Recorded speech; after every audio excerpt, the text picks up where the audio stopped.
નમસ્કાર, જય કિસાન દોસ્તો. હું આપનો રાજુ કરપડા. આમ તો લાંબા સમયથી બોટાદ માર્કેટિંગ યાર્ડમાં કડદાના બહાના હેઠળ ખેડૂતોને લૂંટવાનું વર્ષોથી એક ષડયંત્ર ચાલતું આવે છે.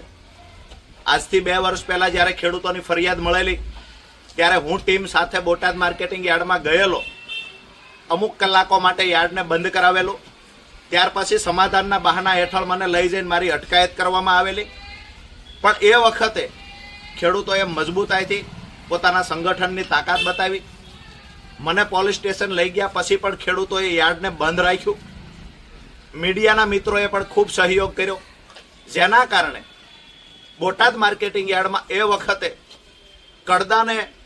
કડદાના બહાના હેઠળ જે ખેડૂતોને લૂંટવાનું ષડયંત્ર ચાલતું એ અમુક દિવસો પૂરતું બંધ કરવામાં આવ્યું. ત્યાર પછી આ વર્ષે ખેડૂતોની ખૂબ ફરિયાદો મળી. છેલ્લા 10 દિવસથી ઘણા બધા ખેડૂતોના ફોન આવે છે કે ફરી વખત બોટાદની અંદર કડદાના બહાના હેઠળ ખેડૂતોને લૂંટવાના ષડયંત્રની શરૂઆત થઈ ચૂકી છે.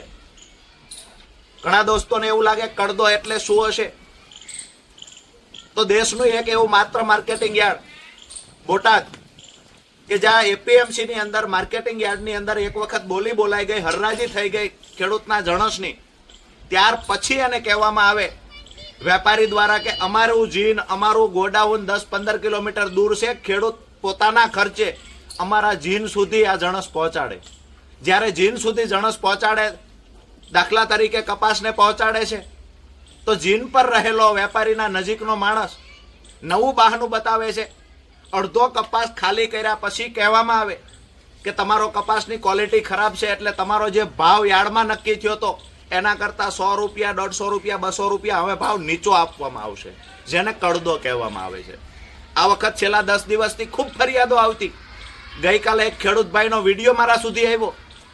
સવારે મેં 9 વાગે પોસ્ટ કરી, 12 વાગે નક્કી કર્યું કે આવતી 10/10/2025 રોજ ખેડૂતોને સાથે રાખી બોટાદ માર્કેટિંગ યાર્ડમાં હું રાજુ કરપડા આવી રહ્યો છું.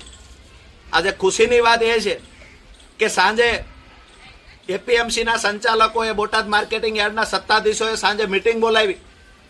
હવે કડદો ક્યારેય નહીં થાય આવું મીડિયા સામે આવીને બયાન આપ્યું છે. નિર્ણય લેવામાં આવ્યો છે કે કડદો નહીં થાય. પણ સાથે સાથે એપીએમસીના ચેરમેન એવું કહે છે કે અમુક લોકો વિડીયો વાયરલ કરી બોટાદ માર્કેટિંગ યાર્ડને બદનામ કરે છે.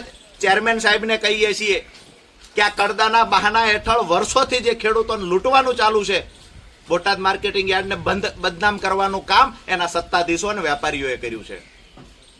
ખેડૂતને કહેવામાં આવે હરરાજી થઈ ગઈ, બોલી બોલાઈ ગયા પછી 15 કિલોમીટર અમારી જગ્યા દૂર છે, ત્યાં તમારા ભાડે નાખવા આવો. બદનામી ત્યારે થઈ ગઈ છે. અરે એનાથી આગળ કહીએ, બોટાદ માર્કેટિંગ યાર્ડને બદનામ કોને કર્યું છે?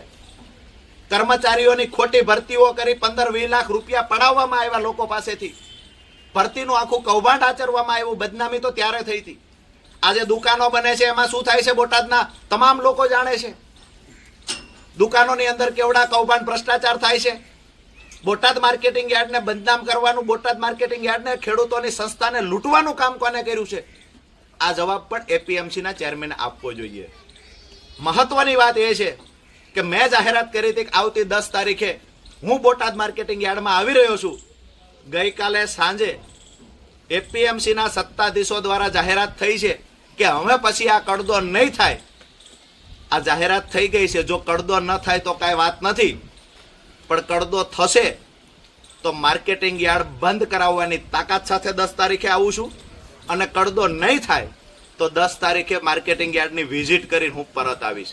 મારી મુલાકાત આવતી 10/10/2025 બોટાદ માર્કેટિંગ યાર્ડમાં રહેશે. જય કિસાન દોસ્તો.